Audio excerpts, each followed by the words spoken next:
आज हम अपनी यूपी टेट परीक्षा की सीरीज में लेकर आए हैं केमिस्ट्री के मोस्ट इम्पॉर्टेंट 100 क्वेश्चन, और जो पूरी बेसिक केमिस्ट्री की समझ बनाने के लिए बहुत ही इम्पॉर्टेंट होने वाले हैं टेट परीक्षाओं के लिए। तो वीडियो में अंत तक बने रहिएगा, जो आपकी टेट परीक्षा के लिए बहुत बहुत मोस्ट इम्पॉर्टेंट वीडियो ये होने वाली है। तो हमारा आज का पहला क्वेश्चन शुरू करते हैं।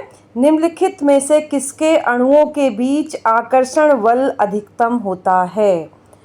ऑप्शन है हमारे द्रव, गैस, प्लाज्मा या फिर ठोस। तो हमारा आंसर है ऑप्शन नंबर डी, ठोस। ठोस के अणुओं के बीच में आकर्षण बल अधिकतम होता है। तो हमने बचपन में पढ़ी थी कि पदार्थ की 3 अवस्थाएं होती हैं, ठोस, द्रव, गैस, लेकिन वो पहले की बात थी। अब पदार्थ की उससे आगे चौथी अवस्था प्लाज्मा और 5वीं अवस्था बोस-आइंस्टीन कंडेंसेट भी खोज हो चुकी है।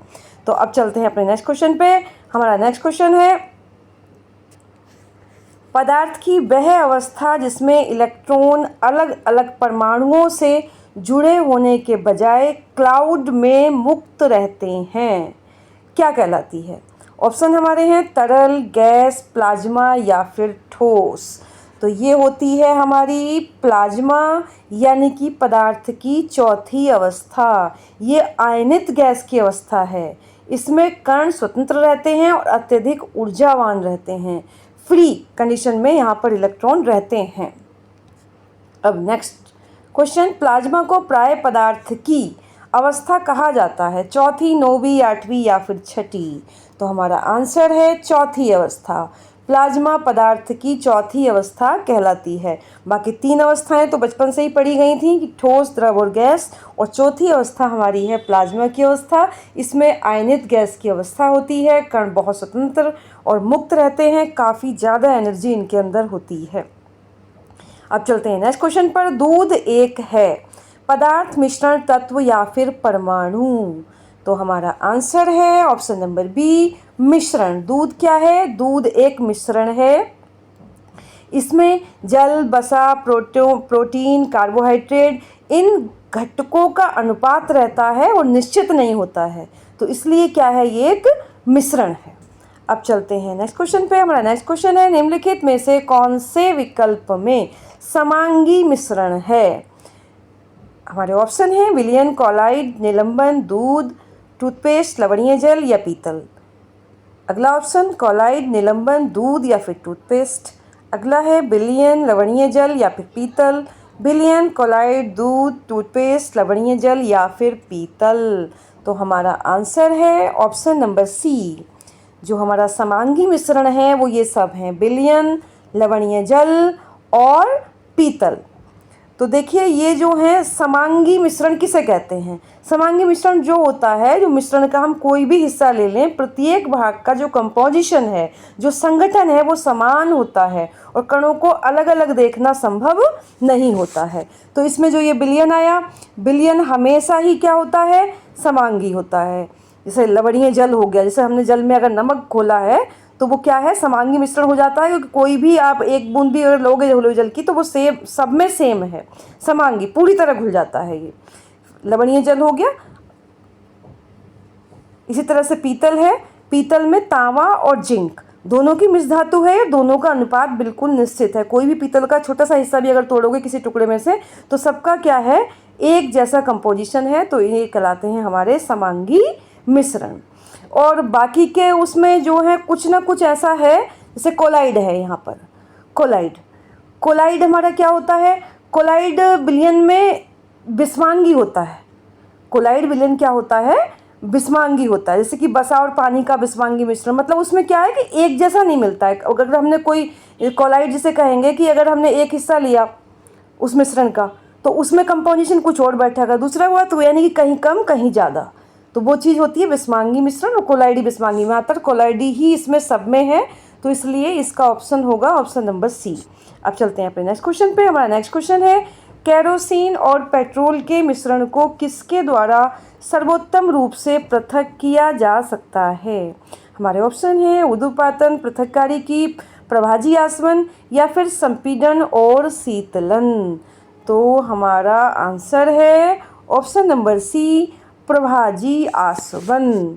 प्रभाजी आसवन जब दो या दो से अधिक घुलनशील द्रवों जिनके क्वथनांक में 25 डिग्री या उससे कम का अंतर होता है तब उनको पृथक करने के लिए प्रभाजी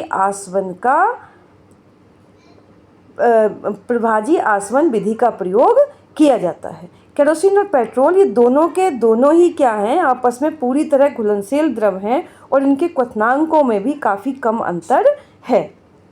तो 25 डिग्री या उससे कम अंतर अगर होता है तो प्रभाजी आसवन की विधि से हम उनको अलग कर सकते हैं। अब चलते हैं नेक्स्ट क्वेश्चन पे। निम्नलिखित में से कौन सा कथन गलत है? ठोस पदार्थों का आकार अनिश्चित होता है, ठोस पदार्थों का आयतन निश्चित होता है, ठोस पदार्थ कठोर होते हैं, ठोस पदार्थ लगभग असंपीडनीय होते हैं। तो हमारा आंसर है ऑप्शन नंबर ए, ठोस पदार्थों का आकार अनिश्चित होता है। ये बात गलत है क्योंकि कोई भी ठोस पदार्थ हो उसका आकार और आयतन दोनों ही क्या होते हैं, निश्चित होते हैं। तो आयतन भी निश्चित होता है ठोसों का, आकार भी निश्चित होता है, कठोर भी होते हैं ये और लगभग असंपीडनीय होते हैं। अब चलते हैं नेक्स्ट क्वेश्चन पे। निम्नलिखित में से कौन सा इमल्सन का एक उदाहरण है? हमारे ऑप्शन हैं दूध, कुहासा, रत्न या फिर बादल। तो हमारा जो आंसर है वो हुआ ऑप्शन नंबर ए, यानी कि दूध इमल्सन का उदाहरण है। इमल्सन को हम पायस भी कहते हैं। पायस, इमल्सन या फिर कोलाइडी घोल, ये क्या है? एक कोलाइडी घोल है। कोलाइडी मतलब विस्मांगी, जिसमें जो चीज़ हमने घोली है और जिस चीज़ में घोली है दोनों ही क्या है? तरल हैं। जब एक तरल के छोटे छोटे कण दूसरे तरल में बिखरे हुए रहते हैं तो हम इसे इमल्सन या पायस कहते हैं। तो दूध में क्या होता है? दूध में वसा की बूंदें पानी में बिखरी हुई होती हैं, इसलिए दूध किसका उदाहरण है? इमल्सन का या पायस का उदाहरण है। मोस्ट इम्पोर्टेंट क्वेश्चन है ये किसी भी कंपटीशन के लिए। अब चलते हैं नेक्स्ट क्वेश्चन में। जल में हाइड्रोजन और ऑक्सीजन के द्रव्यमान का अनुपात क्या है? हमारे ऑप्शन है 1:8, 1:4, 2:5, 2:1। तो इसका आंसर है ऑप्शन नंबर हमारा है ए, 1:8 होता है जल में हाइड्रोजन और ऑक्सीजन के द्रव्यमान का अनुपात। जल का हमारा रासायनिक सूत्र होता है H2O। तो H यानी कि हाइड्रोजन के 2 परमाणु हैं, तो इसका परमाणु द्रव्यमान हो गया हमारा 2 का 2 और ऑक्सीजन का होता है 16। तो 2 और 16 का जब अनुपात निकालेंगे तो 2 एकम 2, 2 अट्ठे 16, 1:8 इनके द्रव्यमान का अनुपात होता है पानी में। अब चलते हैं अपने नेक्स्ट क्वेश्चन पे। हमारा नेक्स्ट क्वेश्चन है इनमें से कौन सा एक रासायनिक परिवर्तन है?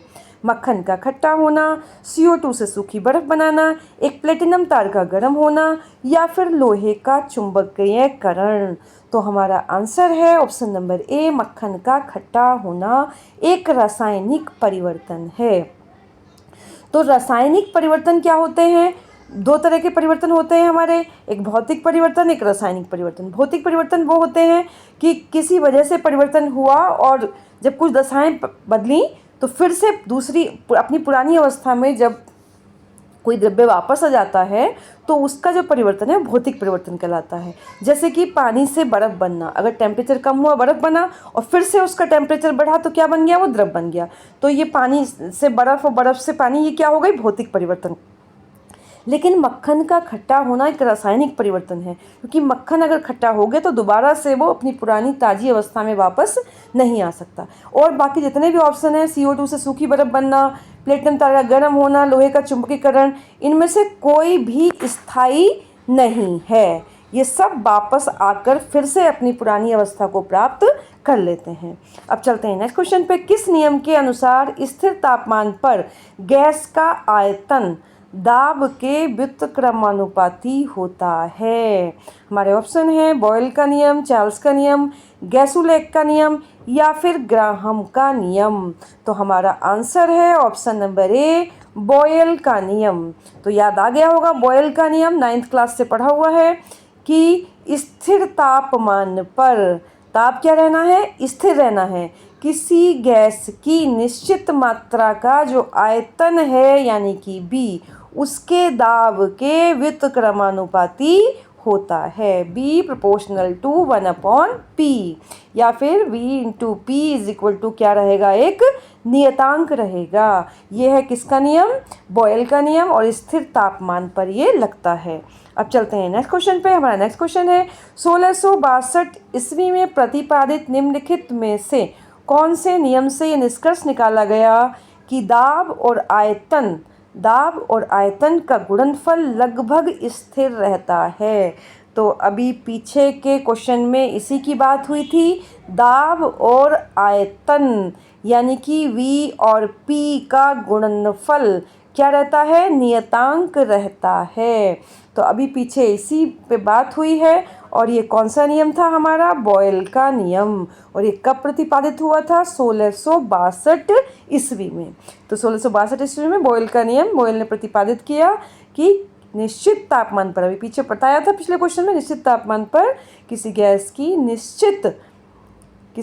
की निश्चित मात्रा का आयतन उसके दाब के व्युत्क्रमानुपाती होता है, या फिर उसका यही रूप आ गया कि आयतन और दाब का जो गुणनफल है वो नियत रहता है।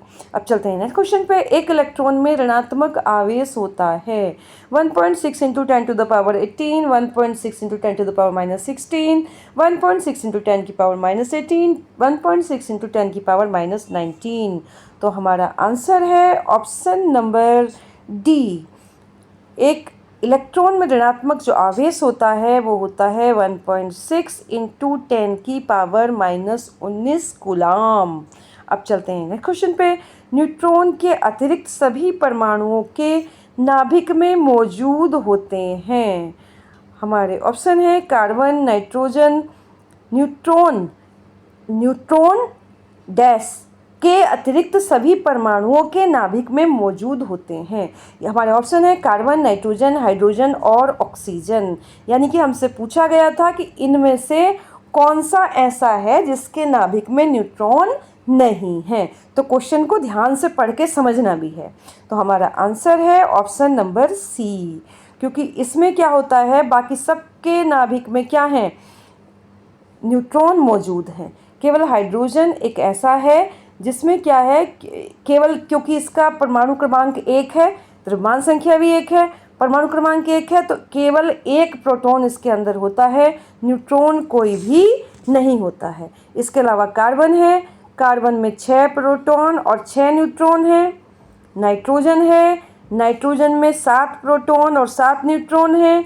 ऑक्सीजन है, ऑक्सीजन में 8 प्रोटॉन और 8 न्यूट्रॉन है। तो जो प्रोटॉनों की संख्या है वो कहलाती है परमाणु क्रमांक, और प्रोटॉन और न्यूट्रॉन को जोड़ के जो आता है वो होती है द्रव्यमान संख्या। ये भी याद रखना है। अब चलते हैं नेक्स्ट क्वेश्चन पे। हमारा नेक्स्ट क्वेश्चन है एक तत्व के नाभिक में 15 प्रोटॉन और 12 न्यूट्रॉन है, इसकी द्रव्यमान संख्या क्या होगी। देखिए अभी पीछे मैंने बताया था कि प्रोटॉन और न्यूट्रॉन को जोड़ के जो आता है वही होती है द्रव्यमान संख्या। तो प्रोटॉन थे 15 और न्यूट्रॉन थे 22, और इन दोनों को हमने जोड़ा तो आया हमारा 37, और ऑप्शन नंबर डी इसका आंसर है 37। अब चलते हैं नेक्स्ट क्वेश्चन पे। हमारा नेक्स्ट क्वेश्चन है किसी परमाणु के नाभिक में मौजूद प्रोटॉन और न्यूट्रॉन की कुल संख्या को किस रूप में जानते हैं। अवोगाद्रो संख्या, द्रव्यमान संख्या, परमाणु क्रमांक, गॉस संख्या। तो ये हमारा प्रोटॉन और न्यूट्रॉन की जो कुल संख्या है यानी कि जो जोड़ के आया है वो कहलाता है हमारा द्रव्यमान संख्या। तो ऑप्शन नंबर बी इसका आंसर है। अब नेक्स्ट क्वेश्चन पे चलते हैं। हिग्स बोसोन को इससे भी जाना जाता है। हमारे ऑप्शन है इलेक्ट्रॉन, प्रोटॉन, न्यूट्रॉन या फिर गॉड कण यानी कि गॉड पार्टिकल के नाम से। तो हमारा आंसर है इसका ऑप्शन नंबर डी, यानी कि गॉड पार्टिकल के नाम से जाना जाता है हिग्स बोसोन को। तो देखिए ये जो है गॉड पार्टिकल बड़ा ही इंटरेस्टिंग टॉपिक है, इसको आप विस्तार से अपना सर्च करके इसके बारे में पढ़िएगा तो बहुत अच्छा लगेगा कि क्या ये गॉड पार्टिकल हैं। ये एक बुनियादी उप परमाणु कण हैं, एलिमेंट्री सब एटॉमिक पार्टिकल। ये अन्य सभी जितने भी मूल कण, पहले हमारे मूल कण कौन से माने जाते थे, इलेक्ट्रॉन, प्रोटॉन और न्यूट्रॉन को हम मूल कण कहते थे। ठीक है, पहले तो हमने माना कि भाई नाभिक ही नहीं हो सकता। ये हो गया, एक परमाणु हो गया। फिर माना कि परमाणु में भी 3 चीज़ें मौजूद है, मूल कण मान लिए गए, इलेक्ट्रॉन, प्रोटॉन और न्यूट्रॉन। लेकिन उसके बाद जो अब खोज हुई है वो है हमारे गॉड पार्टिकल कहे जा रहे हैं, हिग्स बोसोन। हिग्स बोसोन कण होते हैं और इन्हें गॉड पार्टिकल कहा जाता है। ये एक मतलब इन एलिमेंट्री एटॉमिक पार्टिकल का भी सब एटॉमिक पार्टिकल है, और जितने भी ये मूल कण थे, इलेक्ट्रॉन, न्यूट्रॉन, सबको ये द्रव्यमान प्रदान करने के लिए जिम्मेदार है। तो ब्रह्मांड का निर्माण बिना द्रव्यमान के कोई भी कण आपस में जुड़ नहीं पाता, यानी ना तो तारे बनते, ना ग्रह बनते, ना मानव जीवन होता। तो इसलिए इन कणों को गॉड पार्टिकल कहा गया। हिग्स फील्ड कहते हैं, ये हिग्स बोसोन कहा गया इन्हों, क्योंकि हिग्स फील्ड क्या था, पूरा ब्रह्मांड एक अदृश्य ऊर्जा का क्षेत्र फैला हुआ है, जिसे हिग्स फील्ड कहा गया था। जैसे कि कोई पानी से भरा हुआ टब है, और जब कोई कण इस क्षेत्र से गुजरता है तो उसे पानी में चलने की रुकावट महसूस होती है, और वही रुकावट उस कण को क्या देती है, द्रव्यमान देती है। तो इस कण की जो खोज हुई थी, वो इस खोज को मतलब आप समझिए कि 2012 में इसकी खोज हुई थी। स्विट्ज़रलैंड में एक एक्सपेरिमेंट हुआ काफ़ी बड़ा, लार्ज हैड्रॉन कोलाइडर लैब में इनकी पुष्टि हुई, और 2013 में इस खोज के लिए हिग्स और फ्रैंकोइस एंगर्ट को भौतिकी का नोबेल पुरस्कार भी मिला। तो 2013 में इसके लिए नोबेल पुरस्कार मिला था हिग्स को। ठीक है, तो ये हिग्स, पीटर हिग्स, तो उन्हीं के नाम पे इन्हें हिग्स बोसोन कहा जाता है। और गॉड पार्टिकल इन्हें इसलिए कहा गया क्योंकि इनके बिना ब्रह्मांड का निर्माण संभव नहीं है। किसी भी छोटे छोटे पार्टिकल को द्रव्यमान देने के लिए यही जिम्मेदार हैं। तो बड़ा ही इंटरेस्टिंग चीज़ है। अब चलते हैं नेक्स्ट क्वेश्चन पे। निम्नलिखित में से किस अणु में 3 कार्बन परमाणु होते हैं? हमारे ऑप्शन है कार्बन डाइऑक्साइड, एथेनॉल, पाइरुविक अम्ल या फिर ग्लूकोज। तो हमारा आंसर है ऑप्शन नंबर सी, पाइरुविक अम्ल। क्या आंसर है हमारा? पाइरुविक अम्ल। तो पाइरुविक अम्ल का जो फार्मूला होता है उसे भी आप याद रखिएगा, C3H4O3, ये होता है पाइरुविक अम्ल। इसके अलावा कार्बन डाइऑक्साइड जानते हैं, CO2, एथेनॉल है तो C2H5OH एथेनॉल का फार्मूला है, और ग्लूकोज का फार्मूला C6H12O6। तो इनके रासायनिक सूत्र भी कुछ इम्पोर्टेंट याद होने ही चाहिए। अब चलते हैं नेक्स्ट क्वेश्चन पे। जे चैडविक ने किस उप परमाणु कण की खोज की थी? प्रोटॉन, इलेक्ट्रॉन, न्यूरॉन या फिर न्यूट्रॉन? तो हमारा आंसर है option number D, neutron. Chadwick ने खोज की थी न्यूट्रॉन की। तो देखिए, इनको याद करने के लिए एक ट्रिक थी जो हमने पढ़ी थी शायद 9th या 11th क्लास में, ईंट पर नाच। तो इसमें जो तीनों मूल कण उस टाइम तक माने जाते थे, इलेक्ट्रॉन की खोज जे टॉमसन ने की थी, प्रोटॉन की रदरफोर्ड ने की थी, और न्यूट्रॉन की चैडविक ने की थी। तो ये भी आप तीनों के ही याद रखेंगे। अब चलते हैं नेक्स्ट क्वेश्चन पे। प्रोटियम, ड्यूटेरियम और ट्रिटियम क्या चीज़ हैं? हमारे ऑप्शन हैं समस्थानिक, समावयवी, समभारिक या फिर समआयतनिक। तो हमारा आंसर है ऑप्शन नंबर ए, समस्थानिक। ये प्रोटियम, ड्यूटेरियम और ट्रिटियम, ये तीनों के तीनों हाइड्रोजन के समस्थानिक हैं। समस्थानिक क्या होते हैं? जब इनकी परमाणु संख्या समान हो लेकिन परमाणु द्रव्यमान अलग अलग हो तो उन्हें हम समस्थानिक कहते हैं। अब चलते हैं नेक्स्ट क्वेश्चन पे। अलग अलग तत्वों के परमाणु जिनकी परमाणु संख्या अलग होती है लेकिन द्रव्यमान संख्या समान होती है, उन्हें क्या कहते हैं? हमारे ऑप्शन है समभारिक, समलवण, समस्थानिक या फिर आयन। तो हमारा आंसर है ऑप्शन नंबर ए, समभारिक।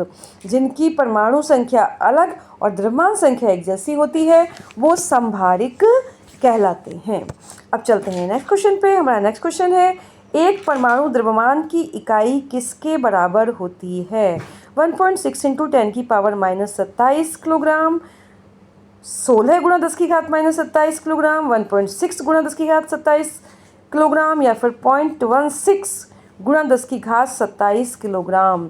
तो हमारा आंसर है ऑप्शन नंबर ए 1.6 इंटू 10⁻⁻27 किलोग्राम होती है एक परमाणु द्रव्यमान की इकाई, जिसे AMU दिखाते हैं। AMU का मतलब होता है, आगे AMU ही मैं यूज करूँगी आगे, तो एक परमाणु द्रव्यमान की जो इकाई है उसे AMU बोलते हैं। 1.6 इंटू 10⁻⁻27 किलोग्राम के बराबर ये होती है। ये भी आप याद रखिएगा। अब चलते हैं नेक्स्ट क्वेश्चन पे। हमारा नेक्स्ट क्वेश्चन है, निम्नलिखित में से कौन सा सिद्धांत परमाणुओं के आणविक कक्षा में इलेक्ट्रॉनों के भरने की व्याख्या नहीं करता है? पाउली का अपवर्जन नियम, अफबाउ सिद्धांत, हुंड का नियम या फिर द ब्रोगली सिद्धांत?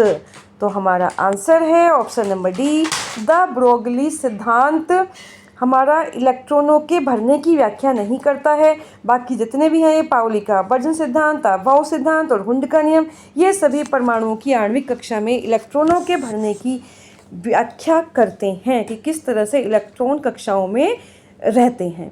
तो और जो ये ब्रोगली सिद्धांत है, ये पदार्थ की द्वैत प्रकृति को बताता है। पदार्थ की द्वैत प्रकृति मतलब पदार्थ जो है, जो हमारे सामने है, किसी भी अवस्था में उसकी एक तरंग अवस्था भी होती है। तो उसमें द्रव्य में किसी भी कण में द्रव्य के साथ साथ तरंग के गुण भी होते हैं। तो बड़ी ही इम्पोर्टेंट है ये भी द ब्रोगली सिद्धांत।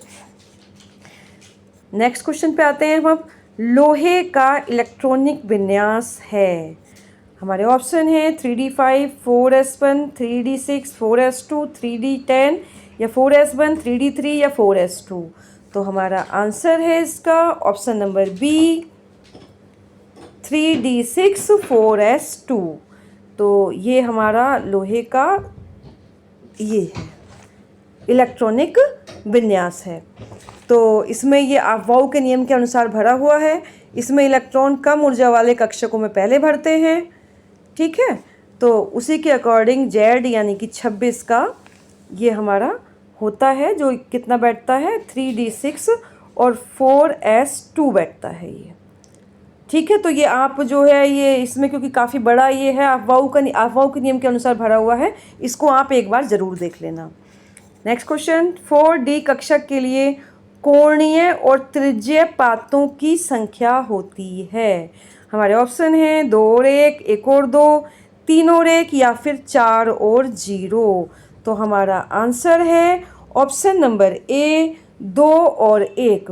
4D कक्षक के लिए कोणीय और यानी कि एंगुलर और रेडियल नोड्स की जो संख्या है वो 2 और 1 होती है। तो देखिए इसके निकालने के लिए भी फार्मूले थे, उन फार्मूलों को आप एक बार मैं थोड़ा सा शॉर्ट में बता देती हूँ। जो 4D कक्षा के लिए है, ये बात हुई है हमारी 4D कक्षा के लिए। तो 4D कक्षा के लिए जो मुख्य क्वांटम संख्या n होती है वो क्या होती है 4 होती है। कितनी हो गई 4। फिर जो दिगंशी क्वांटम संख्या d उपकोष के लिए है, d उपकोष की बात हो रही है, तो उसके लिए l बराबर क्या हो जाता है 2 हो जाता है। और s की वैल्यू वहाँ पे रहती हैं 0, p की वैल्यू 1, d की वैल्यू 2 और जो f की वैल्यू है वो रहती है 3। तो SPDF की वैल्यू होंगी 0, 1, 2, 3। अब जो कोणीय नोड्स का सूत्र है, किसका नोड्स, सबसे पहली बात आई कोणीय नोड्स। तो कोणीय नोड्स का फार्मूला हो जाएगा L बराबर 2। कितना हो जाएगा L बराबर 2, क्योंकि D उपकोष के लिए जो L आता है वो कितना आता है 2। तो D उपकोष के लिए L बराबर 2 है। D उपकोष के लिए L बराबर क्या है 2 है। S के लिए 0 था, P के लिए 1 है, D के लिए 2 है और F के लिए 3 था। तो जो कोणीय नोड्स है वो L होती है। तो वो हमारी जो है वो किसकी वैल्यू आ गई, D के लिए हमने देखा कितनी आ गई थी 2 आ गई। इसके बाद जो रेडियल नोड्स थी उसका सूत्र क्या था, जो हमारी जो रेडियल नोड्स है उसका सूत्र है कौन सी नोड्स, रेडियल नोड्स को RN से लिखती हूँ। उसका सूत्र था n-L-1। तो n की वैल्यू हमारी क्या थी 4, L की वैल्यू आ गई थी 2, -1। तो 4 - 2 - 1 यानी कि 2 - 1 कितना आ गया आंसर 1 आ गया। तो ये इस तरह से हमारी ये 2 और 1 इनका आंसर आ गया है। अब चलते हैं नेक्स्ट क्वेश्चन पे। हमारा नेक्स्ट क्वेश्चन है, सहसंयोजी यौगिक सामान्यतः निम्न में से कौन सा गुणधर्म प्रदर्शित नहीं करते हैं? हमारे ऑप्शन हैं, ये विद्युत और ऊष्मा के कुचालक होते हैं, ये इलेक्ट्रॉनों की साझेदारी से बनते हैं, ये सामान्यतः आयन नहीं बनाते हैं, या ये कार्बनिक विलायक में विलय नहीं होते हैं।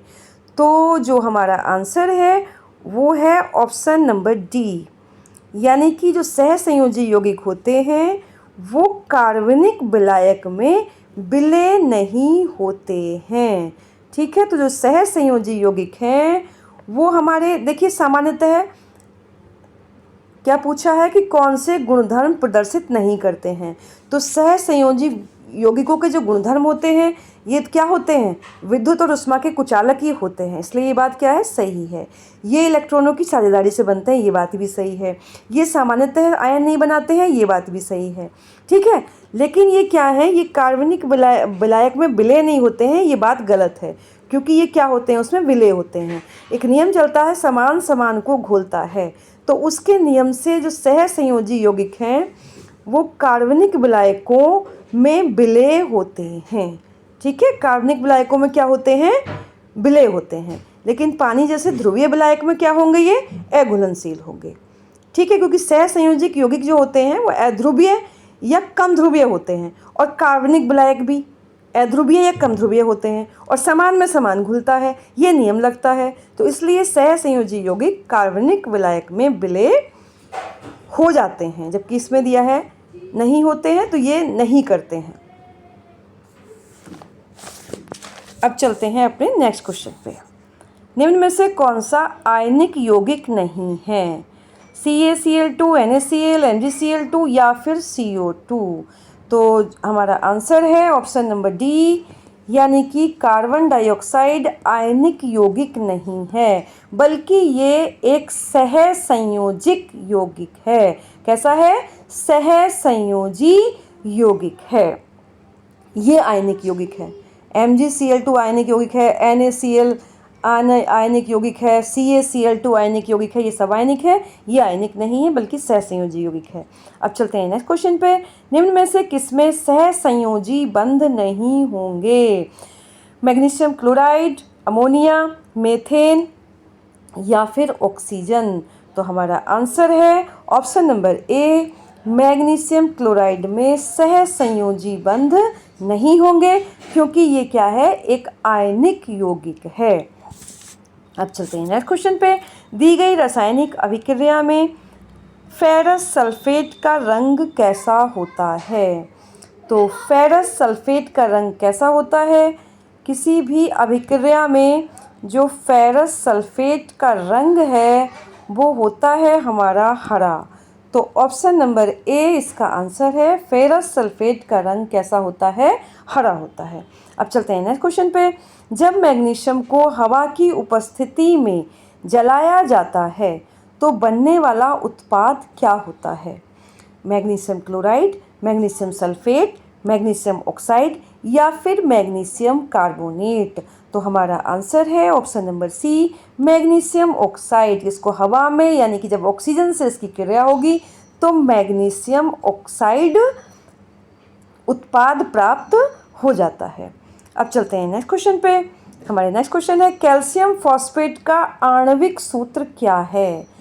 कैल्शियम फॉस्फेट का आणविक सूत्र क्या है? तो देखिए, कैल्शियम फॉस्फेट का जो आणविक सूत्र है उसे आप याद रखेंगे। इसका हमारा आंसर है ऑप्शन नंबर ए, Ca3PO4 का होल ट्वाइस। तो कैल्शियम फॉस्फेट को आप याद रखेंगे। अब चलते हैं नेक्स्ट क्वेश्चन पे। हमारा नेक्स्ट क्वेश्चन है, ब्लीचिंग पाउडर का सर्वाधिक सक्रिय घटक है? हमारे ऑप्शन है आयोडीन, कैल्शियम हाइपोक्लोराइट, नाइट्रिक अम्ल या फिर अमोनियम सल्फेट। तो ब्लीचिंग पाउडर का जो सर्वाधिक सक्रिय घटक है वो है हमारा option number B, calcium hypochlorite. Calcium hypochlorite ये होता है कैल्शियम CaOCl का होल ट्वाइस, कैल्शियम हाइपोक्लोराइड। ये ब्लीचिंग पाउडर का सर्वाधिक सक्रिय घटक है। और ब्लीचिंग पाउडर का रासायनिक सूत्र क्या होता है वो भी आप याद रखेंगे। ब्लीचिंग पाउडर का रासायनिक नाम है कैल्शियम ऑक्सीक्लोराइड, कैल्शियम ऑक्सीक्लोराइड। तो CaOCl2 ब्लीचिंग पाउडर का रासायनिक सूत्र है। ये पानी को साफ करता है, कीटाणु मारने में काम आता है और कपड़ों का रंग उड़ाने में यानी कि उन्हें ब्लीच करने में काम आता है। ब्लीचिंग पाउडर तो बड़ा ही मोस्ट इम्पोर्टेंट क्वेश्चन है ये किसी भी कंपटीशन के लिए। अब चलते हैं नेक्स्ट क्वेश्चन पे।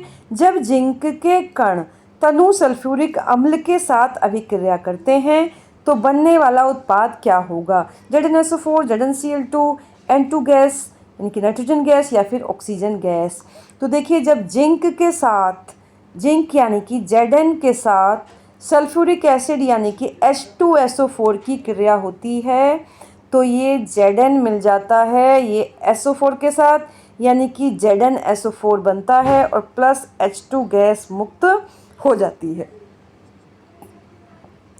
तो ये हमारा जो आंसर हुआ इसमें आंसर हुआ ऑप्शन नंबर ए यानी कि ZnSO4 बनता है ये क्रिया। अब चलते हैं नेक्स्ट क्वेश्चन पे। फेरस क्लोराइड का आणविक सूत्र क्या है? Fe2Cl, FeCl2, Fe2Cl3 या फिर FeCl। तो हमारा आंसर है option number B, ferrous chloride का सूत्र है FeCl2। क्या है फेरस क्लोराइड का सूत्र? FeCl2। अब चलते हैं नेक्स्ट क्वेश्चन पे। हमारा नेक्स्ट क्वेश्चन है निम्नलिखित में से कौन सी एक संयोजन अभिक्रिया है? हमारे ऑप्शन ZnCO3 से बन रहा है ZnO plus CO2, Mg plus 2HCl, MgCl plus H2, 2KBr plus बन रहा है 2KL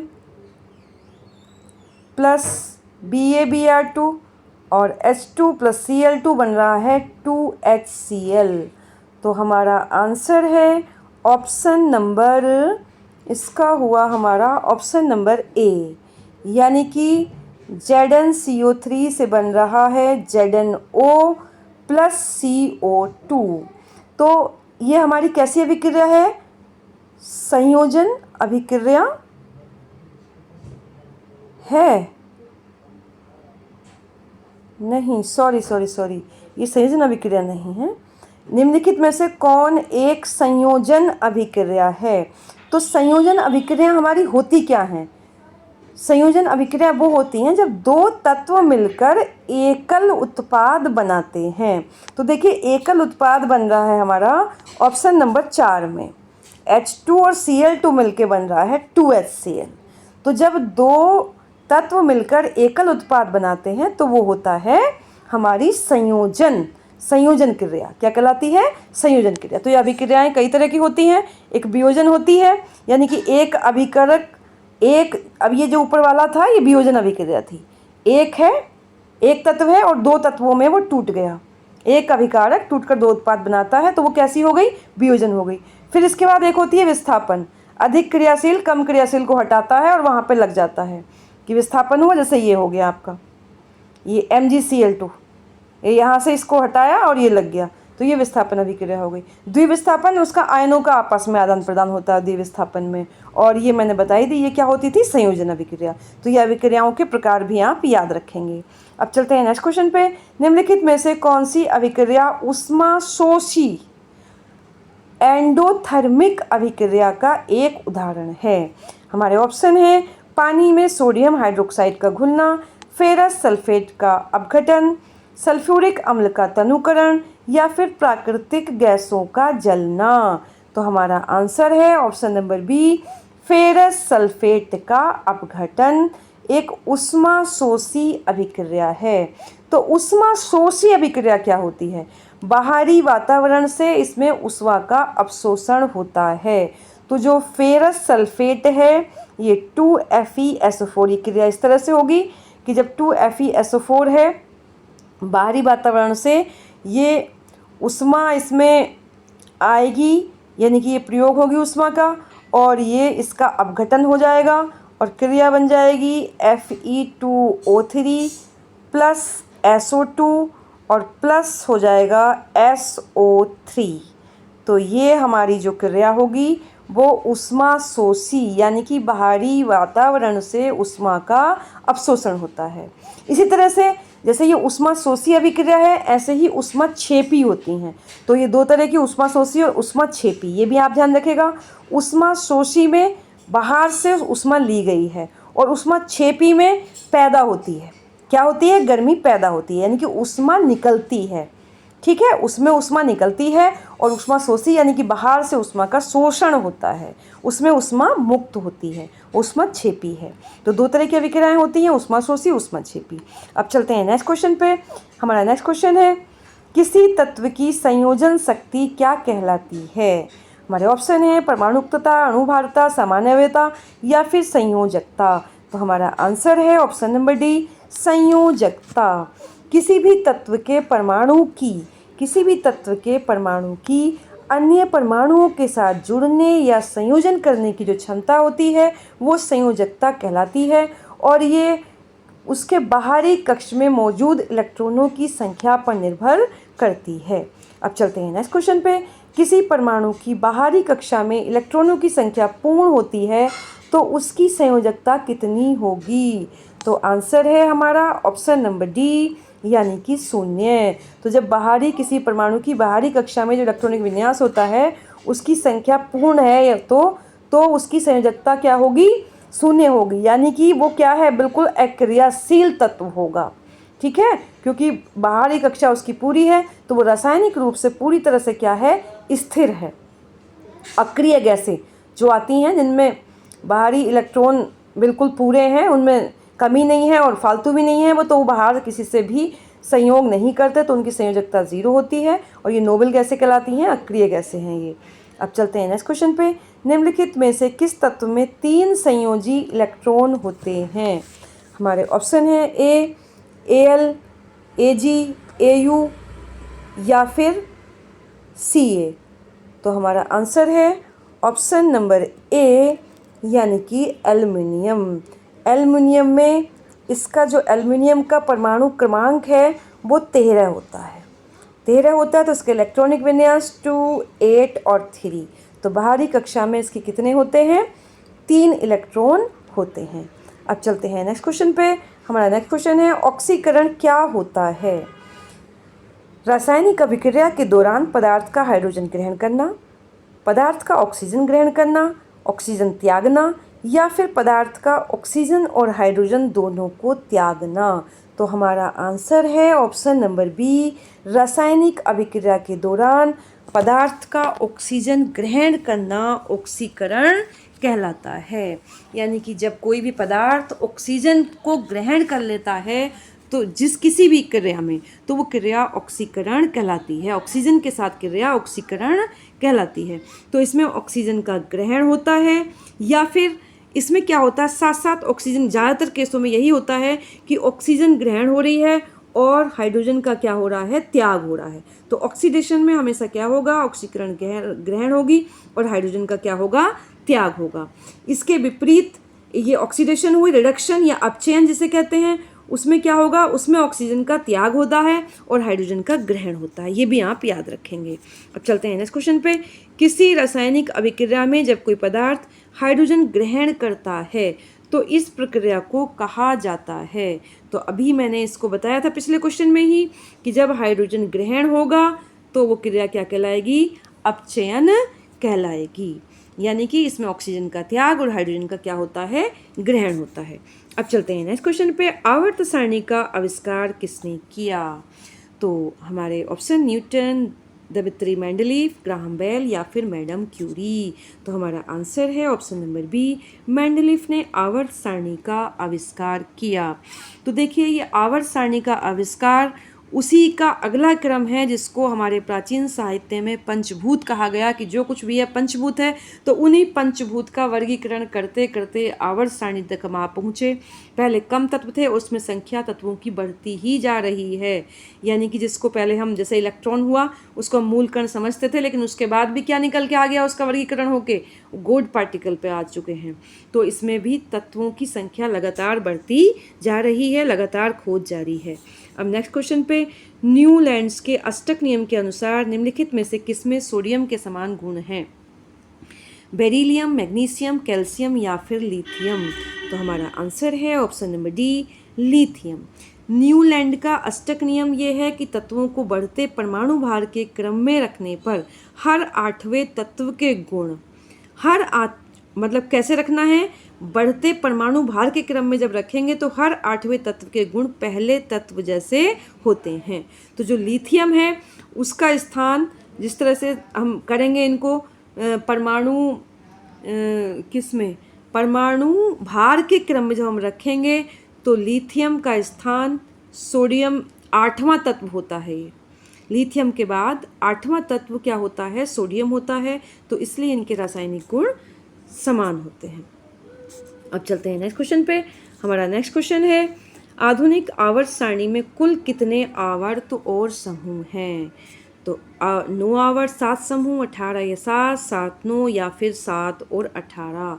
तो हमारा आंसर है ऑप्शन नंबर डी, 7 आवर्त और 18 समूह आधुनिक आवर्त सारणी में हैं। अब चलते हैं नेक्स्ट क्वेश्चन पे। आधुनिक आवर्त सारणी में किस तत्व में संयोजकता इलेक्ट्रॉन की संख्या सीजियम के संयोजकता इलेक्ट्रॉन के समान होती है?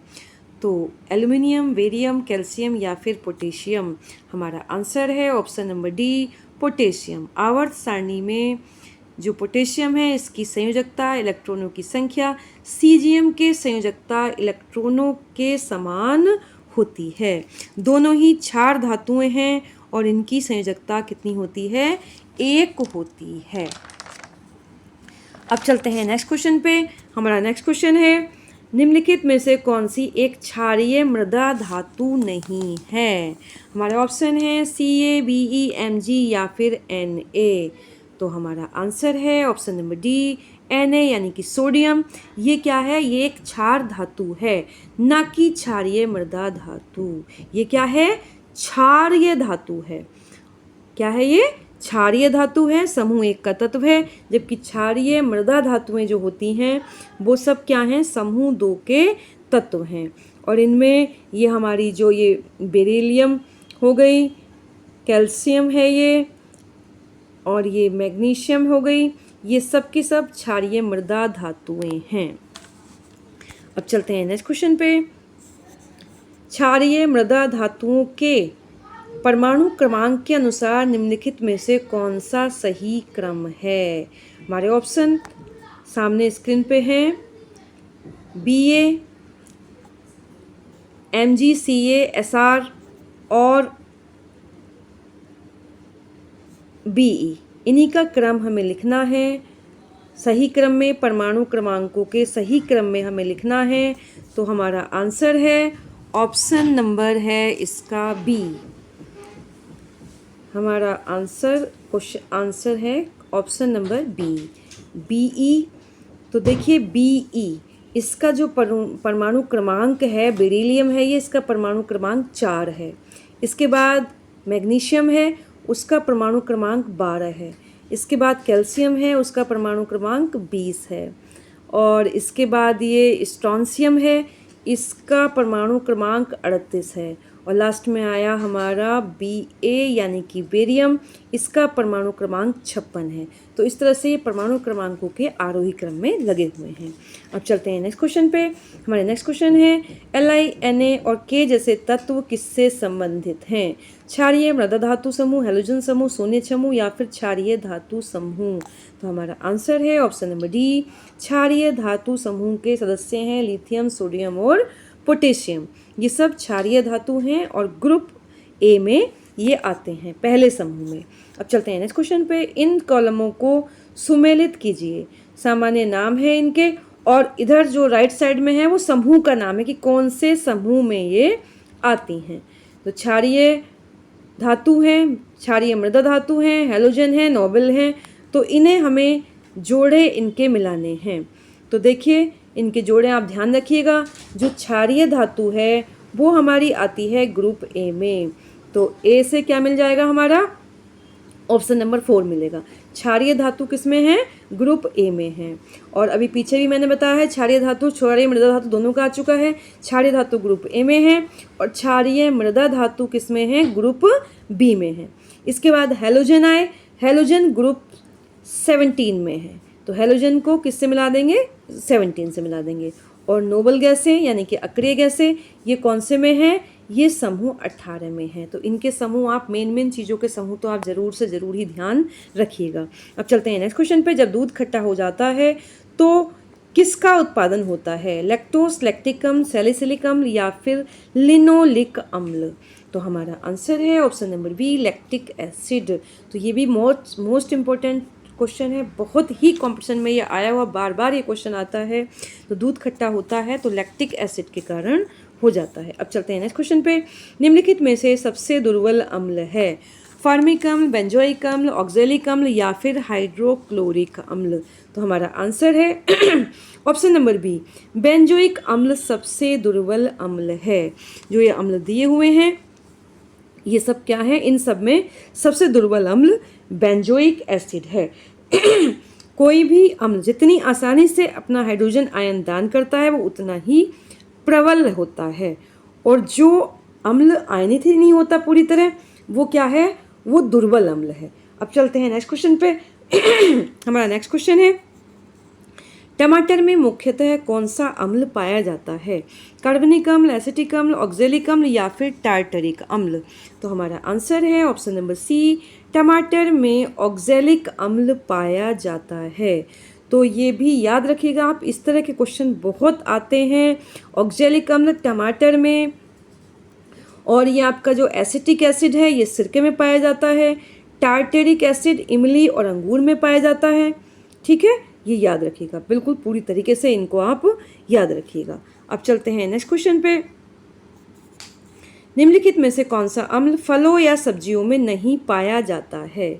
टार्टेनिक अम्ल, मेथनोइक अम्ल, सिट्रिक अम्ल या फिर ऑक्जेलिक अम्ल? तो हमारा आंसर है ऑप्शन नंबर बी, जो मेथनोइक एसिड है वो अम्ल फलों या सब्जियों में नहीं पाया जाता है, और ये मेथनोइक एसिड चींटी के डंक में पाया जाता है, ये भी याद रखिएगा। अब चलते हैं नेक्स्ट क्वेश्चन पे। पालक में निम्न में से कौन सा अम्ल पाया जाता है?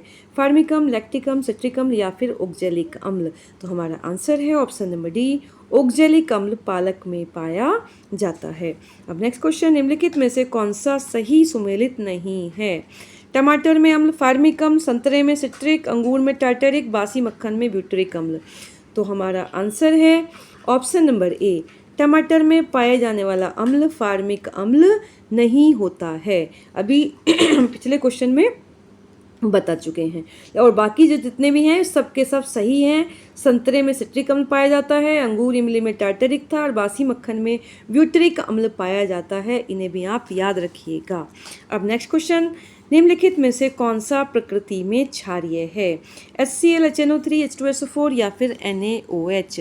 तो हमारा आंसर है option number D, NaOH। Sodium hydroxide ये क्या है? क्षारीय है, ये प्रबल क्षार है और जल में घुलकर हाइड्रोक्साइड आयन देता है। तो जल में घुल के जो हाइड्रोक्साइड आयन देते हैं वो क्या होते हैं? क्षार होते हैं। अब चलते हैं नेक्स्ट क्वेश्चन पे। हमारा नेक्स्ट क्वेश्चन है, निम्नलिखित में से कौन सा क्षार का गुण नहीं है? ये लाल लिटमस को नीला कर देते हैं, पानी में हाइड्रोजन आयन उत्पन्न करते हैं, मोटी सामग्री को विघटित कर देते हैं, ये फिसलन युक्त साबुन जैसे होते हैं? तो हमारा आंसर है ऑप्शन नंबर बी, पानी में हाइड्रोजन आयन उत्पन्न करते हैं। ये बात क्षार के लिए नहीं बल्कि ये अम्ल के लिए होती है। अभी पीछे बताया था कि जो क्षार होते हैं वो हाइड्रोक्सिल आयन उत्पन्न करते हैं, और बाकी ये सब क्षार के गुण हैं कि ये क्या करते हैं? लाल लिटमस को नीला कर देते हैं, मोटी सामग्री को विघटित कर देते हैं और फिसलन युक्त साबुन जैसे होते हैं। अब चलते हैं नेक्स्ट क्वेश्चन पे। क्षार स्रोत का निम्न में से कौन सा युग्म सुमेलित है?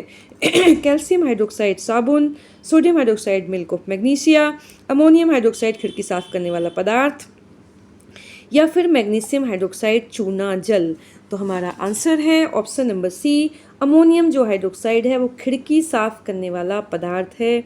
ये बिल्कुल ठीक है।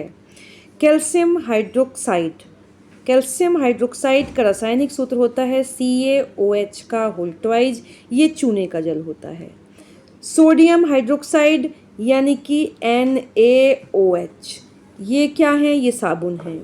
और मैग्नीशियम हाइड्रोक्साइड ये मिल्क ऑफ मैग्नीशिया होता है, MgOH का होल ट्वाइस। तो इनके जो मेन चीज़ें जो इस वीडियो में आ रही हैं उनके रासायनिक सूत्र भी आप ज़रूर से ज़रूर याद रखें।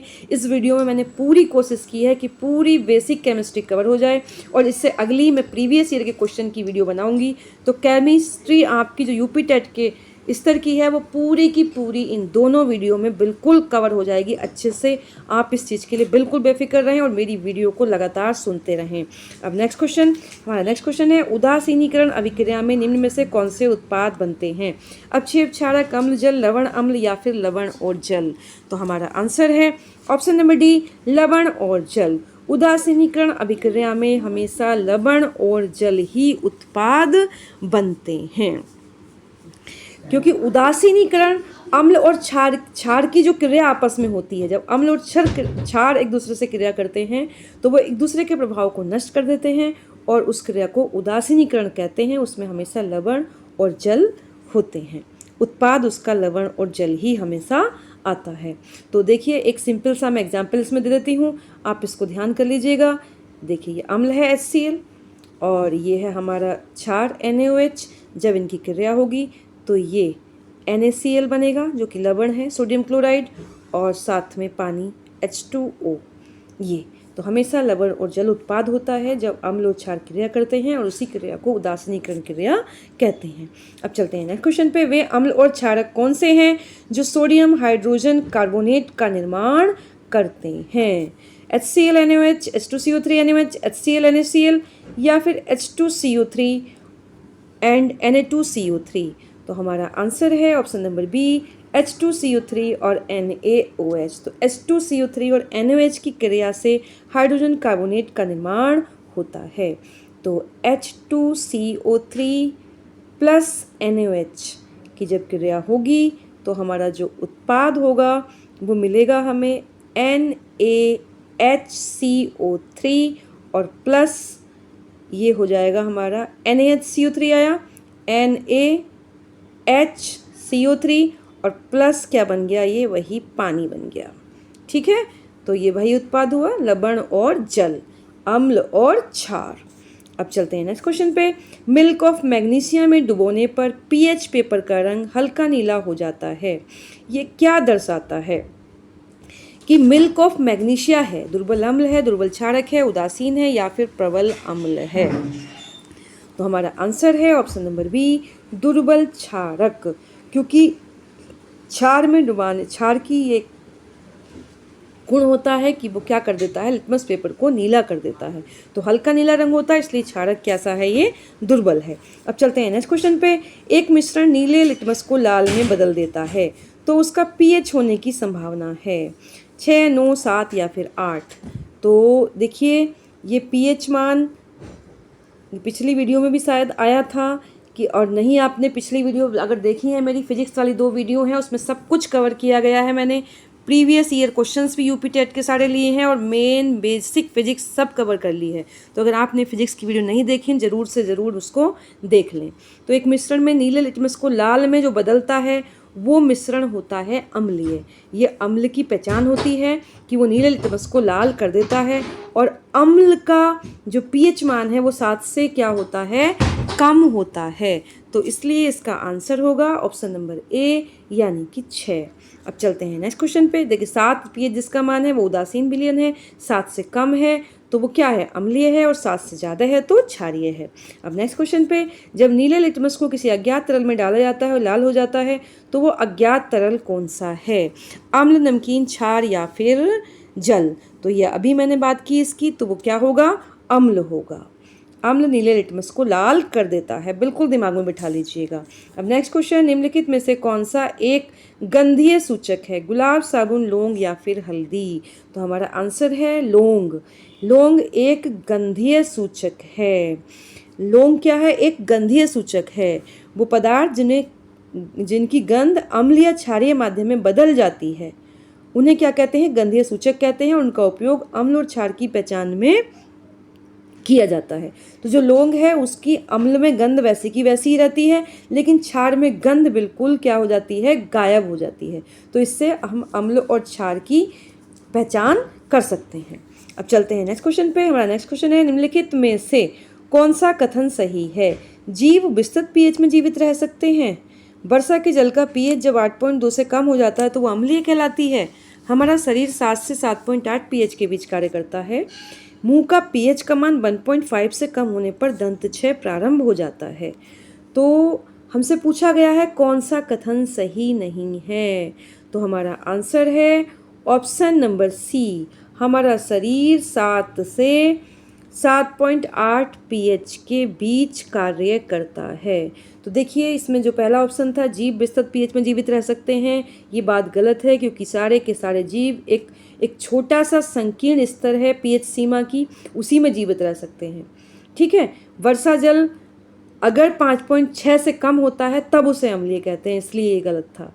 इसके अलावा जो मुंह का दांतों का क्षय है वो 5.5 से कम हो जाए तभी शुरू हो जाता है। ठीक है, क्योंकि 5.5 से कम अम्लीय शुरू हो जाता है, मुंह के दांतों का क्षय 5.5 से कम में ही शुरू हो जाएगा। तो ये बाकी सब गलत हैं और हमारा आंसर था ऑप्शन नंबर बी कि वर्षा के जल का पीएच जब 8.2 से कम हो जाता है तो वो अम्लीय वर्षा कहलाती है। अब चलते हैं नेक्स्ट क्वेश्चन पे। हमारा नेक्स्ट क्वेश्चन है, निम्नलिखित में से कौन सी धातु नहीं है? हमारे ऑप्शन हैं पीबी, एससी, जीए या फिर एसआई। तो हमारा आंसर है ऑप्शन नंबर डी यानी कि एसआई। सिलिकॉन क्या है? एक अधातु है, धातु नहीं है। अब नेक्स्ट क्वेश्चन पे चलते हैं। सोडियम कार्बोनेट का रासायनिक सूत्र है। तो सोडियम कार्बोनेट का रासायनिक सूत्र है, हमारे ऑप्शन हैं Na3CO2, Na2CO, NaCO3, Na2CO3। तो हमारा answer option number D, sodium carbonate का सूत्र याद रखेंगे Na2CO3। मोस्ट इंपॉर्टेंट है, ये भी बार बार परीक्षाओं में पूछा जाता है। निम्न में से किसका प्रयोग पानी की स्थायी कठोरता को दूर करने के लिए किया जाता है? Sodium carbonate, potassium permanganate, chlorine या फिर एलम। तो हमारा आंसर है ऑप्शन नंबर ए, सोडियम कार्बोनेट, जिसे हम धावन सोडा भी कहते हैं। तो सोडियम कार्बोनेट की बात अभी ऊपर हुई थी, उसे हम धावन सोडा भी कहते हैं। सोडियम कार्बोनेट सूत्र इसका बार बार ये क्वेश्चन आएगा, कहीं ना कहीं बड़ा इंपॉर्टेंट हो जाते हैं। तो Na2CO3। अब नेक्स्ट क्वेश्चन, हमारा नेक्स्ट क्वेश्चन है, सोडियम सल्फेट का रासायनिक सूत्र है NaSO4, Na2SO4, NaSO3, NaSO4 का होल ट्वाइज। तो हमारा आंसर है ऑप्शन नंबर बी यानी कि सोडियम सल्फेट का रासायनिक सूत्र है Na2SO4, याद रखेंगे। अब नेक्स्ट क्वेश्चन पे चलते हैं। बेकिंग सोडा का रासायनिक सूत्र है, बेकिंग सोडा का रासायनिक सूत्र है Na2SO4, Na2CO3, NaHCO3 या Na2HCO3। तो हमारा आंसर है ऑप्शन नंबर सी, NaHCO3। क्या है? NaHCO3, ये बेकिंग सोडा का रासायनिक सूत्र है। अब चलते हैं नेक्स्ट क्वेश्चन पे। निम्नलिखित को सुमेलित कीजिए। तो देखिए ये वही सारे के सारे सोडे आ चुके हैं, sodium caustic soda, baking soda, धावन सोडा, और इनके सामने लिखे हुए हैं, तो इनको हमें मिलाना है। तो हमारा जो आंसर होगा ऑप्शन नंबर ए यानी कि ध्यान रखिएगा कास्टिक सोडा का रासायनिक सूत्र होता है NaOH। बेकिंग सोडा का रासायनिक सूत्र होगा NaHCO3 और धावन सोडा का रासायनिक सूत्र होगा Na2CO3। तो इन तीनों के तीनों को बड़े मोस्ट इम्पोर्टेंट हैं, याद रखेंगे। अब नेक्स्ट क्वेश्चन, सुहागा किससे तैयार किया जाता है? Calcium carbonate, magnesium carbonate, potassium carbonate या फिर सोडियम कार्बोनेट। तो हमारा आंसर है सोडियम कार्बोनेट। सुहागा या बोरेक्स वो किससे तैयार होता है? सोडियम कार्बोनेट से तैयार किया जाता है। और सुहागे के सूत्र को भी याद रखेंगे। सुहागे का सूत्र है Na2B4O7 और साथ में 10 अणु हैं जल के, यानी कि 10H2O। तो बोरेक्स का सूत्र बहुत आता है एग्जाम में, Na2B4O7 10H2O। अब नेक्स्ट क्वेश्चन पे, सोडियम हाइड्रोक्साइड के साथ निम्नलिखित में से कौन सा धातु ऑक्साइड सामान्यतः अभिक्रिया नहीं करता? Copper oxide, aluminium oxide, potassium oxide या फिर कैल्शियम ऑक्साइड। तो हमारा आंसर है option number A, copper oxide sodium hydroxide के साथ क्रिया नहीं करता है। कॉपर ऑक्साइड सोडियम हाइड्रोक्साइड के साथ क्रिया नहीं करता है। अब नेक्स्ट क्वेश्चन, कैल्शियम ऑक्साइड का दूसरा नाम क्या है? Quick lime, cement, lime soda या फिर बेकिंग सोडा। तो हमारा आंसर है ऑप्शन नंबर ए, क्विक लाइम या बिना बुझा चूना कहलाता है कैल्शियम ऑक्साइड और फार्मूला होता है CaO। बिना बुझा चूना या फिर कैल्शियम ऑक्साइड, इसे क्विक लाइम भी कहते हैं। अब नेक्स्ट क्वेश्चन, यौगिक CaOCl2 का सामान्य नाम क्या है? Baking soda, baking powder, bleaching powder या धुलाई का सोडा। तो क्या है ये हमारा? Bleaching powder. CaOCl2 का सामान्य नाम है ब्लीचिंग पाउडर और रासायनिक नाम भी इस वीडियो में मैं बता चुकी हूँ। अब नेक्स्ट क्वेश्चन, स्वर्ण, टिन और सीसा तत्वों के लिए क्रमशः निम्नलिखित में से कौन से प्रतीक सही हैं? GASBPB, ATSNLE, AUSNPB या AUSBPB।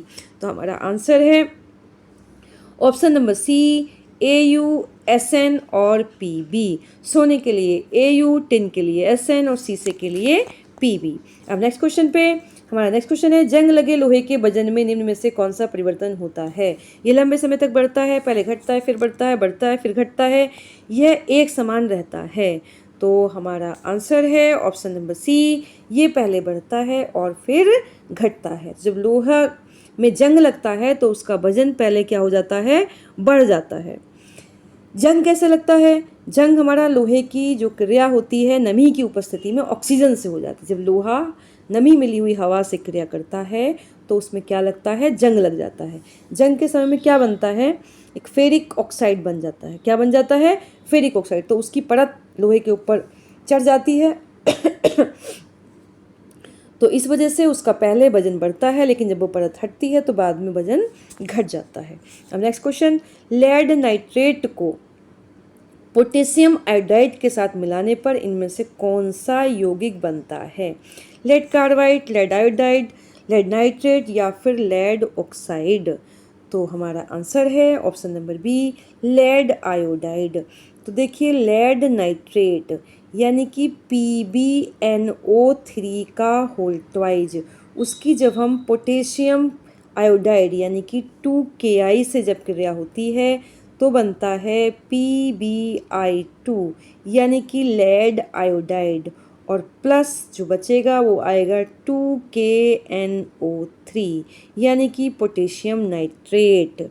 तो लेड आयोडाइड जो है वो पीले रंग का तत्व होता है, पानी में घुलनशील है, नीचे बैठ जाता है, और जो ये पोटेशियम नाइट्रेट है वो पानी में घुल जाता है। और ये क्रिया, क्योंकि इसमें जो घुलनशील पदार्थ बन रहा है नीचे बैठ जाता है पीले रंग का, तो ये अवक्षेप अभिक्रिया कहलाती है। अब चलते हैं नेक्स्ट क्वेश्चन पे, निम्नलिखित में से कौन सी धातु कमरे के ताप पर द्रव अवस्था में होती है? सोडियम, पोटेशियम, पारा या फिर कैल्शियम। तो हमारा आंसर है ऑप्शन नंबर सी यानी कि पारा। पारा जो है हमारा कमरे के ताप पर द्रव अवस्था में मौजूद रहता है। तो बाकी को भी एक बार शॉर्ट में थोड़ा सा देख लें। जो सोडियम है अत्यधिक अभिक्रियाशील है, मुलायम है, काफ़ी ठोस धातु है। पोटेशियम बहुत ही मुलायम है और इतनी मुलायम है कि चाकू से इसको आराम से काटा जा सकता है। पारा एकमात्र ऐसी धातु है जो कमरे के ताप पर क्या रहती है? द्रवावस्था में रहती है और थर्मामीटर में इसका उपयोग किया जाता है। कैल्शियम है तो ये चांदी जैसी सफ़ेद रंग की है, ठोस क्षारीय मृदा धातु है। अब नेक्स्ट क्वेश्चन हमारा है, सेंधा नमक का खनिज नाम क्या है? सिडेराइट, लिमोनाइट, हेमाटाइट या फिर हैलाइट। तो हमारा आंसर है ऑप्शन नंबर डी, हैलाइट। क्या है हमारा? सेंधा नमक का खनिज नाम है हैलाइट। और बाकी जो ये हैं, सिंडेराइट ये लोहे का खनिज है, लिमोनाइट ये भी लोहे का अयस्क है, हेमेटाइट ये तो महत्वपूर्ण अयस्क है और इसी से ज़्यादातर लोहा निकाला जाता है। सेंधा नमक पूरी तरह से प्राकृतिक होता है, पहाड़ों की चट्टानों से खनन करके ये निकाला जाता है। अब नेक्स्ट क्वेश्चन, डोलोमाइट किसका अयस्क है? मैग्नीशियम, एल्युमिनियम, पोटेशियम या फिर सोडियम। तो हमारा आंसर है ऑप्शन नंबर ए, डोलोमाइट मैग्नीशियम का अयस्क है। अब नेक्स्ट क्वेश्चन, गन मेटल किस मिश्र धातु से निर्मित है? Copper tin zinc, copper lead silver, copper zinc lead या फिर कॉपर आयरन निकल। तो हमारा आंसर है option number A, copper tin और जिंक। तो कॉपर, टिन और जिंक, इन तीनों को मिला के एक गन मेटल बनती है। बहुत मजबूत है, जंग नहीं लगता है इससे। बंदूक बनाने में इसका यूज होता था, इसलिए इसे गन मेटल कहा गया। आजकल गियर और बेयरिंग वगैरह भी इससे बनाए जाते हैं। इस मिश्र धातु में जो अनुपात होता है वो भी आप याद रखिएगा कि कॉपर रहता है 88% और टिन रहता है 10% और बाकी का 2% क्या होता है? जिंक होता है। तो ये गन मेटल का किसका मिश्र धातु हुआ? कॉपर, टिन और जिंक का। और इनका अनुपात भी याद रखिएगा, 88%, 10% और 2%। अब नेक्स्ट क्वेश्चन, निम्नलिखित में से कौन सी मिश्र धातु तांबे और जस्ते से मिलकर बनी हुई है? मोनल धातु, मैग्नीशियम, रोल्ड गोल्ड या फिर डच धातु। तो हमारा आंसर है ऑप्शन नंबर डी, डच धातु। तांबे और जस्ते से मिलकर बनी हुई है डच धातु। तांबे और जस्ते से मिलकर बनी हुई है डच धातु। ये पीतल का ही एक रूप होता है डच धातु, और ये सोने जैसी दिखाई देती है। इस डच धातु में 80 से 85% तक होता है तांबा और बाकी का 15 से 20% तक होता है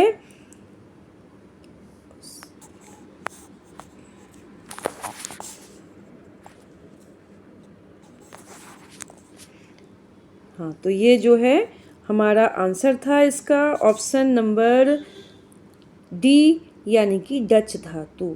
तो डच धातु, अच्छा ये हो चुका था क्वेश्चन। अब नेक्स्ट क्वेश्चन पे आ गए थे हम। हाँ, हम इस जगह थे, सॉरी।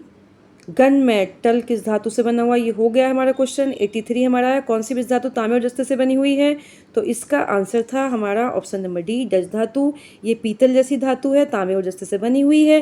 तांबा इसमें रहता है तांबा इसके अंदर था 80 से 85% और जस्ता है इसके अंदर 15 से 20%। बाकी जो धातुएं इसमें दे रखी हैं, बाकी मिश्र धातुएं, उनके बारे में भी थोड़ा सा शॉर्ट में आप समझ लीजिएगा, क्योंकि ऑप्शन किसी भी तरीके का आ सकता है। जो मोनल धातु है वो निकल और तांबे से मिलकर बनी हुई है। किससे बनी हुई है? निकल और तांबा। तो निकल और तांबे से मिलकर बनी हुई है हमारी मोनल धातु। मैग्नीशियम है, मैग्नीशियम में एल्युमिनियम और मैग्नीशियम बना हुआ है। और जो रोल्ड गोल्ड है वो हमारी कॉपर और एल्युमिनियम से मिलकर बनी हुई है। तो इन मिश्र धातुओं के जो कंपोजिशन है वो भी आप याद रखिएगा। अब नेक्स्ट क्वेश्चन, सामान्यतः धातुओं के ऑक्साइड प्रकृति में होते हैं? उदासीन, अम्लीय, क्षारीय या फिर उभयधर्मी। तो हमारा आंसर है ऑप्शन नंबर बी, अम्लीय। सामान्य जो अधातुओं के ऑक्साइड होते हैं वो क्या होते हैं? अम्लीय होते हैं, क्योंकि अधातु और जल का जो होगा वो कोई भी अधातु है, जैसे कि एक एग्जाम्पल मैं आपको देती हूँ। अधातु CO2 है, इसकी आप जल से क्रिया हुई और ये क्या बन गया है हमारा H2CO3। ये क्या है? अम्लीय है। तो अम्लीय में ही प्रकृति में होंगे। अब नेक्स्ट क्वेश्चन हमारा है, निम्नलिखित में से कौन सी एक अधातु है जो विभिन्न रूपों में पाई जाती है? पारा, कार्बन, लिथियम या फिर पोटेशियम। तो हमारा आंसर है ऑप्शन नंबर बी, यानी कि कार्बन। कार्बन के कई अपर रूप हैं, हीरा, ग्रेफाइट, फुलरीन वगैरह। तो इसलिए इसका आंसर ऑप्शन नंबर बी। अब नेक्स्ट क्वेश्चन, लोहे को कठोर और मजबूत बनाने के लिए निम्न में से क्या मिलाया जाता है? जस्ता, तांबा, कार्बन या फिर सोडियम। तो हमारा आंसर है ऑप्शन नंबर सी, कार्बन। लोहे को कठोर और मजबूत बनाने के लिए इसमें कार्बन मिलाया जाता है। लोहे में कार्बन मिलाने पर इस्पात बनता है और ये मजबूती से लोहे की परतों को फिसलने से रोकता है, तो यानी कि काफ़ी मजबूत हो जाता है। अब नेक्स्ट क्वेश्चन, फ्लोरीन इनमें से किसका अपर रूप है? हाइड्रोजन, ऑक्सीजन, नाइट्रोजन या फिर कार्बन। तो हमारा आंसर है ऑप्शन नंबर डी, कार्बन। जो फ्लोरीन है वो कार्बन का ही अपर रूप है। कार्बन के 60 परमाणु इसमें मिले रहते हैं। एक फुटबॉल की गेंद की तरह इसकी आकृति होती है और बड़ा ही इम्पोर्टेंट है। ये सबसे नया ढूंढा हुआ इसका अपर रूप है। मोस्ट इम्पोर्टेंट क्वेश्चन है किसी भी एग्जाम के लिए। ये शुद्ध अपर रूप है कार्बन का। अब नेक्स्ट क्वेश्चन, किस अधातु का अपर रूप विद्युत का सुचालक होता है? कार्बन, सल्फर, फास्फोरस या फिर ऑक्सीजन? तो हमारा जो आंसर है वो है ऑप्शन नंबर ए, यानी कि कार्बन का ही अपर रूप जो ग्रेफाइड है वो विद्युत का क्या है? सुचालक है। अब नेक्स्ट क्वेश्चन, कार्बन का अपर रूप नहीं है, वकमिनिस्टर, फ्लोरीन, कार्बन डाइऑक्साइड, हीरा या फिर ग्रेफाइड? तो हमारा आंसर है option number B, carbon dioxide carbon का अपर रूप नहीं है। ठीक है, कार्बन डाइऑक्साइड क्या है? एक यौगिक है जिसमें कार्बन है साथ में, लेकिन वो अपर रूप नहीं है। बाकी सबके सब क्या हैं? कार्बन के अपर रूप हैं। अब नेक्स्ट क्वेश्चन, हाँ, इस अपर रूप को भी आप समझ लीजिएगा कि जो अपर रूप होते हैं वो कहते किसे हैं, ध्यान दिमाग में रखिएगा कि अपर रूप एक ही तत्व के विभिन्न रूप जिनकी भौतिक विशेषताएं अलग अलग हैं लेकिन रासायनिक गुण समान हैं, यानी कि देखने में अलग हैं, बिल्कुल भौतिक एक जैसे लग ही नहीं सकते। अब कौन कह देगा कि हीरा और कार्बन एक ही चीज़ है? हीरा, ग्रेफाइड और फुलेरिन ये सब एक चीज़ है। किसके अपर रूप में? सब कार्बन है, लेकिन देखने में अलग अलग हैं, लेकिन रासायनिक गुण क्या है? सेम है। तो केमिस्ट्री पढ़ना बहुत ज़रूरी है जीवन को समझने के लिए भी। अब चलते हैं नेक्स्ट क्वेश्चन पे। शुष्क बर्फ क्या होती है? ठोस कार्बन डाइऑक्साइड, NaCl, स्फटिक, -50 डिग्री सेंटीग्रेड पर जमी हुई बर्फ या फिर ठोस H2O? तो हमारा आंसर है ऑप्शन नंबर ए, शुष्क बर्फ कहते हैं ठोस कार्बन डाइऑक्साइड को। ये भी बड़ा इंपॉर्टेंट क्वेश्चन है, बहुत आया हुआ क्वेश्चन है ये। निम्नलिखित में से कौन सा कार्बन का एक अपर रूप नहीं है? ग्रेफाइट, फुलेरिन, डायमंड या फिर कोयला? तो हमारा आंसर है ऑप्शन नंबर डी, कोयला। कोयला कार्बन का अशुद्ध रूप या मिश्रण माना जाता है, तो ये क्या है? कार्बन का अपर रूप नहीं है, बल्कि अशुद्धि मिली रहती है इसके अंदर, कोयले के अंदर, या अशुद्ध रूप या फिर मिश्रण है। और बाकी सब क्या है? कार्बन के अपर रूप हैं। अब नेक्स्ट क्वेश्चन पे, ग्रेफाइट में प्रत्येक कार्बन परमाणु 3 अन्य कार्बन परमाणुओं से आबंध कैसे बनाता है? ग्रेफाइट में प्रत्येक कार्बन परमाणु 3 अन्य कार्बन परमाणुओं से आबंध कैसे बनाता है? त्रिविमीय संरचना बनाकर, उसी तल में एक षटकोणीय विन्यास बनाकर, उसी तल में एक वर्गाकार विन्यास बनाकर, या पंचभुजाकार विन्यास बनाकर? तो हमारा आंसर है ऑप्शन नंबर बी, उसी तल में एक षटकोणीय विन्यास बनाकर ग्रेफाइट के अंदर प्रत्येक कार्बन परमाणु 3 अन्य कार्बन परमाणुओं से आबंध बनाता है। याद रखिएगा इसको। अब नेक्स्ट क्वेश्चन, जब बेकिंग सोडा को जल में गर्म किया जाता है या मिलाया जाता है तो बनती है H2O2, CO2 या फिर CO? तो हमारा आंसर है ऑप्शन नंबर सी, CO2 यानी कि कार्बन डाइऑक्साइड। जब बेकिंग सोडा यानी कि sodium bicarbonate NaHCO3, baking soda यानी कि सोडियम बाइकार्बोनेट को जब जल में गर्म किया जाता है तो क्या होता है? तो देखिए, जो उत्पाद मिलेगा वो बनेगा, पहले सोडियम कार्बोनेट आएगा Na2CO3 प्लस H2O जल और प्लस CO2 यानी कि कार्बन डाइऑक्साइड गैस बुलबुलों के रूप में आती है, और इसी गैस के कारण जो केक, ढोकला या ब्रेड जैसी चीज़ें फूलती हैं और स्पंजी बनती हैं। अब नेक्स्ट क्वेश्चन, वनस्पति तेल से वनस्पति घी बनाने में प्रयुक्त होने वाली गैस है हाइड्रोजन, ऑक्सीजन, नाइट्रोजन या फिर कार्बन डाइऑक्साइड? तो हमारा आंसर है ऑप्शन नंबर ए, हाइड्रोजन। जब वनस्पति तेल क्या होते हैं? असंतृप्त वसा होते हैं, अनसेटर्ड फैट्स, उनमें हाइड्रोजन गैस प्रवाहित करी जाती है तो वनस्पति घी बन जाता है, यानी कि संतृप्त वसा सेटर्ड फैट बनती है, और इस क्रिया को हाइड्रोजनीकरण कहते हैं। अब नेक्स्ट क्वेश्चन, निम्नलिखित में से कौन सी एक अक्रिय गैस नहीं है? नियोन, हाइड्रोजन, हीलियम या फिर ओर्गन? तो हमारा आंसर है option number B, hydrogen. Hydrogen एक अत्यंत क्रियाशील गैस है, जबकि ये बाकी नियोन, हीलियम और ओर्गन सब क्या हैं? अक्रिय गैसें हैं, जो समूह 18 में इनका स्थान दिया गया है आवर्त सारणी में, और ये उत्कृष्ट गैसें या नोबल गैसें भी कहलाते हैं। अब नेक्स्ट क्वेश्चन, जब किसी अन्य द्रव की अपेक्षा अधिक पदार्थों को घोल सकता है, जल किसी अन्य द्रव की अपेक्षा अधिक पदार्थों को घोल सकता है, इसकी प्रकृति द्विध्रुवीय है, ये ऊष्मा का सुचालक है, विशिष्ट ऊष्मा का मान उच्च होता है, यह हाइड्रोजन का एक ऑक्साइड है। तो हमारा आंसर है ऑप्शन नंबर ए, इसकी प्रकृति द्विध्रुवीय होती है। तो द्विध्रुवीय प्रकृति इसकी होती है। जल में क्या होता है? जो ऑक्सीजन आयन है उस पर आंशिक ऋणायन हो जाता है और H पर आंशिक धनायन हो जाता है, तो दोनों ही प्रकृति इसकी हो जाती हैं, तो अन्य पदार्थों के आयनिक बंधों को आसानी से ये कमज़ोर कर देती हैं। तो इसीलिए इसको जल को यूनिवर्सल सॉल्वेंट यानी कि सार्वत्रिक विलायक भी कहा जाता है। अब नेक्स्ट क्वेश्चन है अल्कोहल सोडियम के साथ अभिक्रिया करके निम्न में से किस गैस का निर्माण करता है? हाइड्रोजन कोई गैस निर्मित नहीं होती, ऑक्सीजन या फिर कार्बन डाइऑक्साइड। तो हमारा आंसर है ऑप्शन नंबर ए हाइड्रोजन। जब अल्कोहल सोडियम के साथ क्रिया करता है तो देखिए अल्कोहल की बात हो रही है, तो यहाँ हम एथिल अल्कोहल को ले लेते हैं। समझा देती हूँ आपको, C2H5OH ये एथिल अल्कोहल है और इसकी क्रिया हमने किससे करी? सोडियम से। तो जब सोडियम से इसकी क्रिया हुई तो बना 2C2H5ONA यानी कि सोडियम एथोक्साइड बन गया है ये, और प्लस हाइड्रोजन गैस क्या हो गई है? मुक्त हो गई है।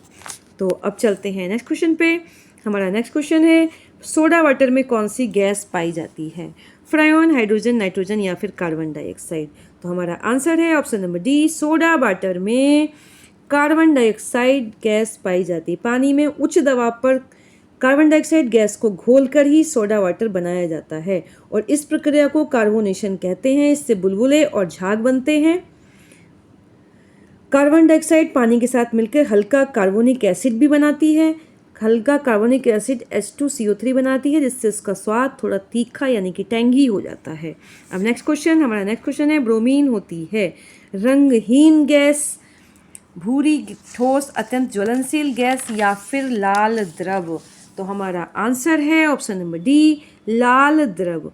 जो ब्रोमीन है वो हैलोजन समूह का तत्व है और एकमात्र ऐसी अधातु है जो कमरे के तापमान पर द्रव अवस्था में पाई जाती है और ये लाल भूरे रंग का वाष्पशील द्रव है। अब चलते हैं नेक्स्ट क्वेश्चन पे। ब्लीचिंग पाउडर बनाने में किस गैस का प्रयोग किया जाता है? कार्बन डाइऑक्साइड, ऑक्सीजन, हाइड्रोजन या फिर क्लोरीन। तो हमारा आंसर है option number D, chlorine. Bleaching powder बनाने में क्लोरीन का प्रयोग किया जाता है। देखिए CaOH का होल ट्वाइज यानी कि बुझा हुआ चूना, इसमें हम क्लोरीन गैस को प्रभावित करते हैं। प्रवाहित करा तो हमें ये CaOCl2 यानी कि ब्लीचिंग पाउडर प्राप्त हुआ और प्लस H2O। अब चलते हैं नेक्स्ट क्वेश्चन पे। हमारा नेक्स्ट क्वेश्चन है कौन सी गैस नोबेल गैस कहलाती है? हाइड्रोजन, ऑक्सीजन, हीलियम या फिर कार्बन डाइऑक्साइड। तो इसकी मैं बार बार बात कर चुकी हूँ। नोबेल गैसें कौन सी होती हैं? तो ये है हमारी हीलियम। अब नेक्स्ट क्वेश्चन पे हमारा नेक्स्ट क्वेश्चन और लास्ट क्वेश्चन इस वीडियो का बनता है पृथ्वी का वायुमंडल मुख्य रूप से किन दो गैसों से मिलकर बना है? Nitrogen oxygen, oxygen carbon dioxide, oxygen organ या फिर नाइट्रोजन और कार्बन डाइऑक्साइड। तो हमारा आंसर है ऑप्शन नंबर ए, जो हमारा वायुमंडल है वो नाइट्रोजन और ऑक्सीजन से मिलकर बना है। मोस्टली इसमें ये दो गैसें होती हैं। नाइट्रोजन लगभग 78% होती है और जो ऑक्सीजन है वो 21% होती है और बाकी के 1% में अन्य गैसें होती हैं। तो आपका बहुत बहुत धन्यवाद। और अगर आपको ये मेरी वीडियो पसंद आ रही है तो मेरे चैनल को सब्सक्राइब करें, लाइक करें, कमेंट करें। और मैं आपको विश्वास दिला रही हूँ कि यूपी टेट परीक्षा के लिए जो मेरी 2 केमिस्ट्री की वीडियो ये होंगी उनसे बाहर कुछ नहीं जाएगा। सारे टॉपिक आपके क्लियर होंगे और नेक्स्ट वीडियो में मैं जो PYQ बाकी के बचे हुए हैं सबके सब कवर करने वाली हूँ। तो नमस्कार, धन्यवाद।